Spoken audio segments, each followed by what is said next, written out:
എല്ലാ പഴുതുകളും അടച്ച് കൃത്യമായ തെളിവുകളടക്കം അവരെ നിയമത്തിൻ്റെ മുന്നിൽ കൊണ്ടുവരാൻ ഞാൻ അവരെ കൊണ്ട് ആ ക്രൈം റീക്രിയേറ്റ് ചെയ്യിപ്പിക്കാൻ തീരുമാനിച്ചു.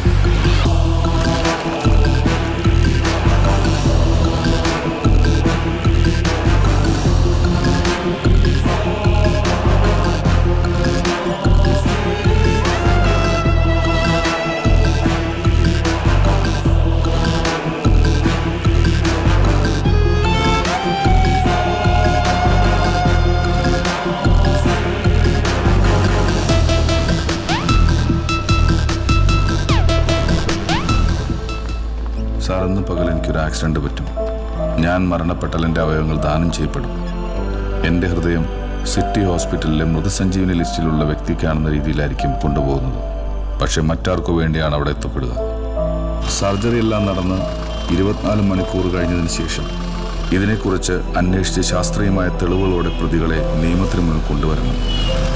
കോടതിയിൽ ഒരു തരത്തിലുള്ള തെളിവിൻ്റെ അഭാവം ഉണ്ടാകാതിരിക്കാനാണ് ഞാൻ എൻ്റെ ശരീരം തന്നെ തെളിവായി തരുന്നത്.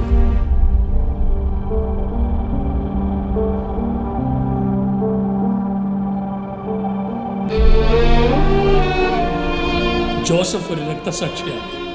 ജോസഫിന്റെ നിഗമനങ്ങൾ ഓരോന്നും ശരിയായിരുന്നു. ഈ കേസിന് സമാനമായ മുമ്പ് നടന്ന അപകടങ്ങളെപ്പറ്റിയും സമഗ്രമായ CBI അന്വേഷണത്തിന് ഈ കോടതി ഉത്തരവിടണമെന്ന് വിനീതമായി അഭ്യർത്ഥിക്കുന്നു.